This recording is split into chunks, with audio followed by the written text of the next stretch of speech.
Bonjour à toutes et à tous, vous venez d'embarquer sur les ondes de C'est quoi cette histoire, le podcast qui vous invite à remonter le temps.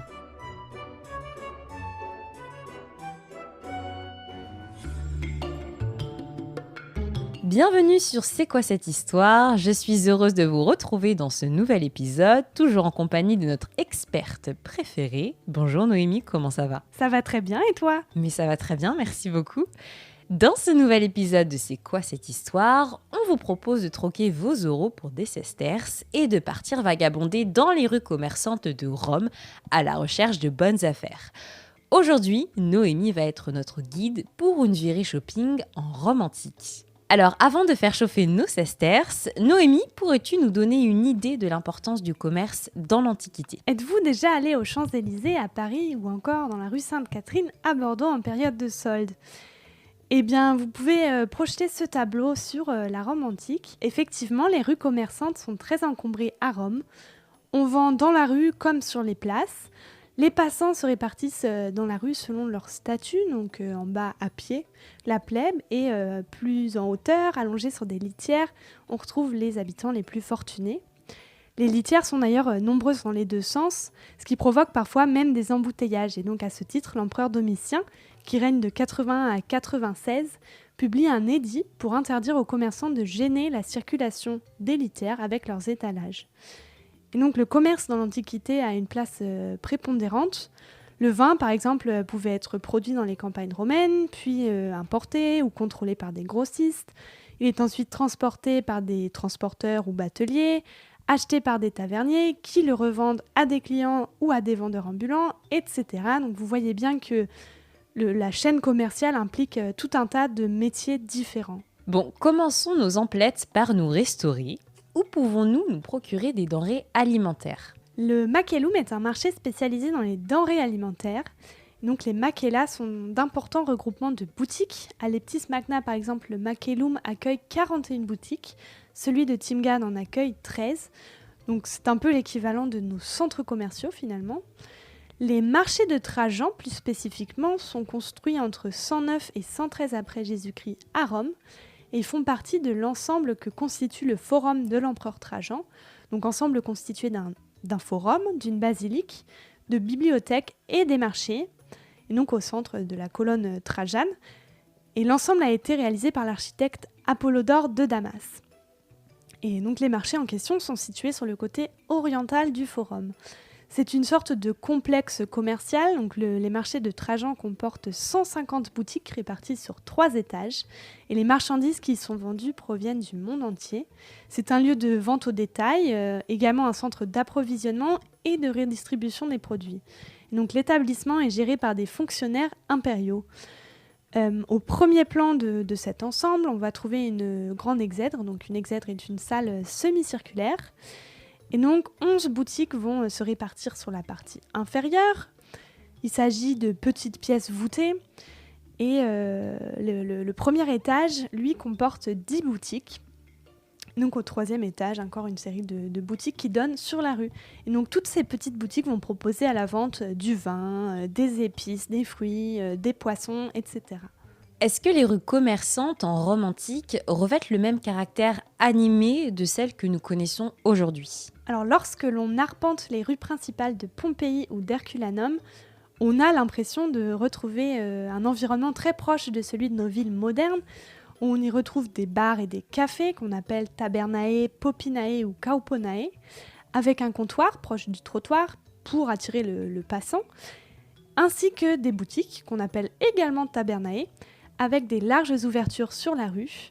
Et à Rome, certaines rues se spécialisent même dans le commerce de produits spécifiques.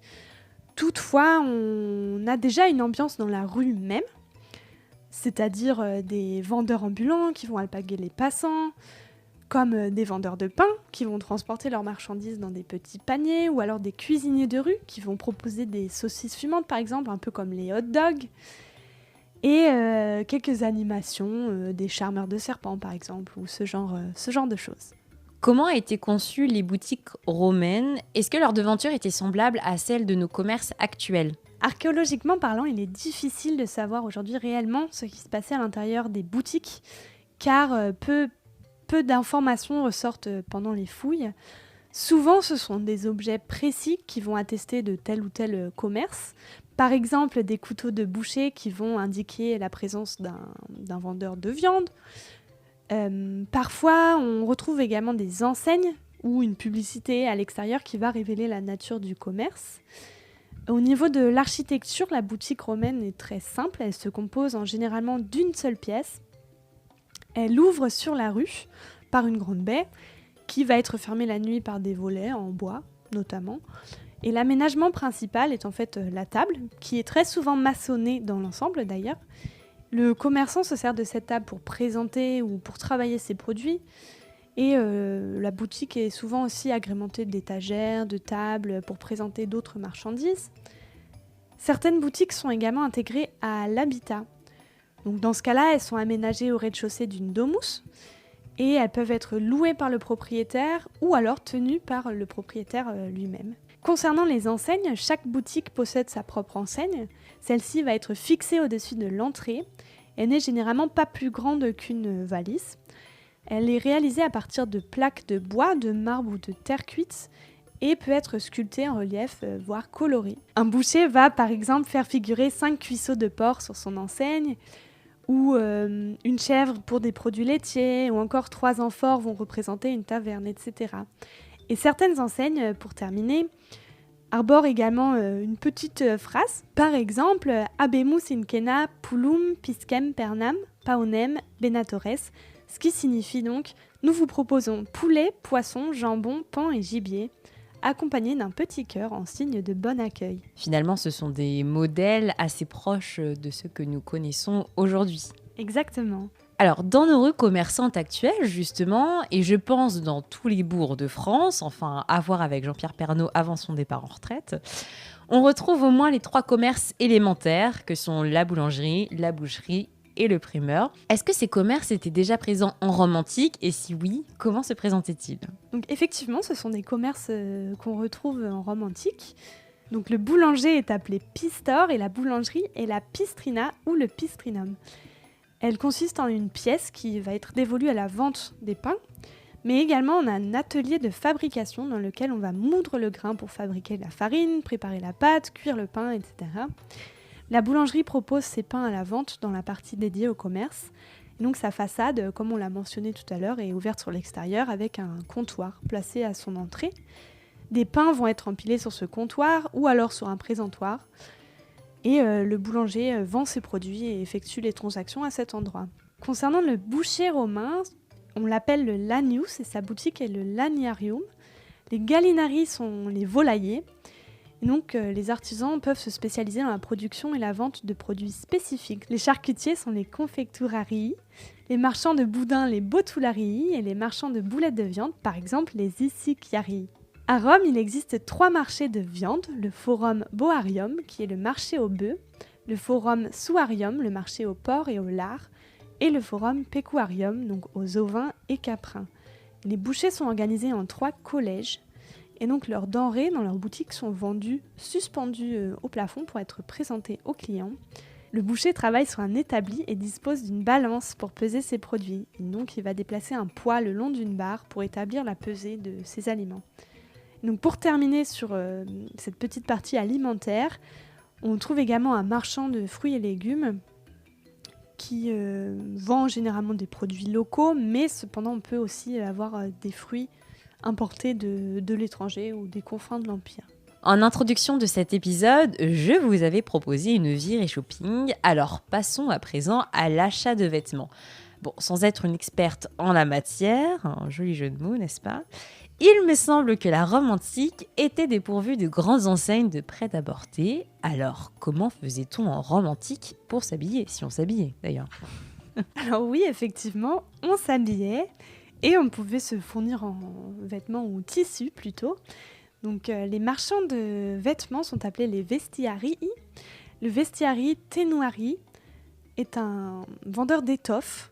Et donc ces commerçants sont vraiment centrés sur le négoce, ils ne fabriquent pas leurs tissus eux-mêmes. Dans leur boutique, les tissus sont présentés sur des étagères ou sur des crochets. Et de nombreuses représentations de ce type sont d'ailleurs connues. grâce à des monuments funéraires qu'on trouve dans la région de Trèves, en Allemagne notamment. Les vêtements peuvent également être vendus dans des basilicae vestiariae, des bâtiments qui sont destinés donc à la vente de vêtements. Et 2 basiliques de ce type sont connues en Algérie romaine, l'une à Cuicul, actuelle Djémila, et l'autre à Tamougadi, l'actuelle Timgad, qu'on a mentionné plus tôt dans cet épisode, et donc à proximité du Makélum. Concernant la teinture des tissus, les teinturiers romains sont spécialisés dans l'extraction des colorants. Ils les utilisent pour teindre des vêtements ou fabriquer des produits de maquillage aussi. Certains teinturiers sont d'ailleurs spécialisés dans une couleur bien précise et dans ce cas, ils vont porter le nom relatif à la teinture qu'ils fabriquent. Par exemple, pour les teintures violettes, le teinturier s'appellera Violarius. Pour les teintures oranges, il s'appellera Flammarius. Et restez bien connectés, dans un autre épisode, nous reviendrons plus en détail sur la mode en Rome antique. Est-ce qu'on trouvait également d'autres types de commerces spécialisés ? Effectivement, on trouvait d'autres types de commerces. Par exemple, les potiers. Donc, l'atelier du potier est appelé figlina. Les potiers ont une production importante, donc ils disposent d'entrepôts pour leurs marchandises et parfois de boutiques en ville où ils vont les vendre. Les objets qu'ils fabriquent sont vendus localement, mais ils peuvent aussi être exportés dans tout l'Empire romain, en particulier les objets liés au transport de denrées comme les amphores.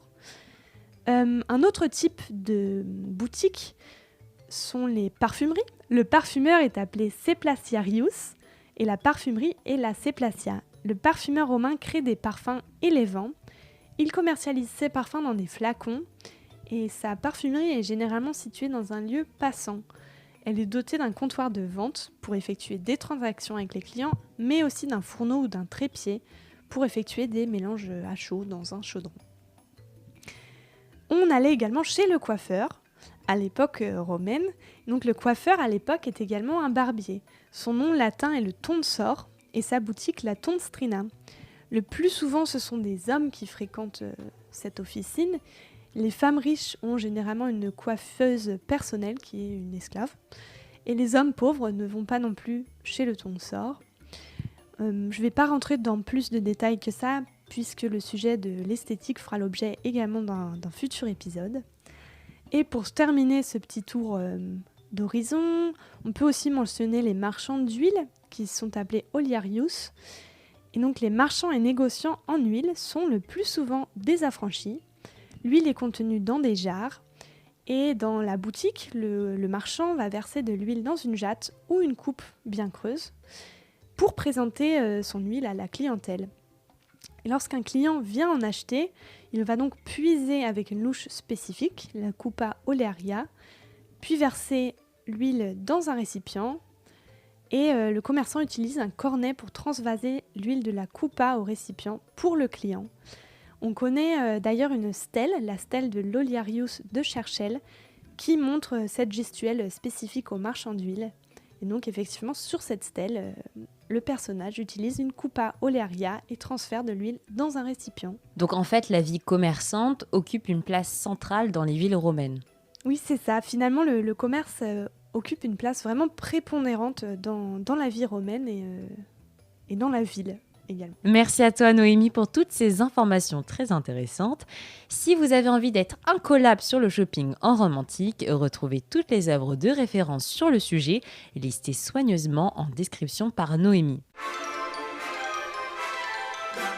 J'espère que cet épisode vous aura plu. Si c'est le cas, n'hésitez pas à le partager autour de vous et à nous laisser un petit commentaire, ça fait toujours plaisir.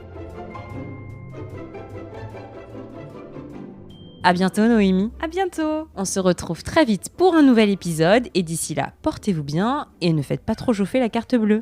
À bientôt sur C'est quoi cette histoire ?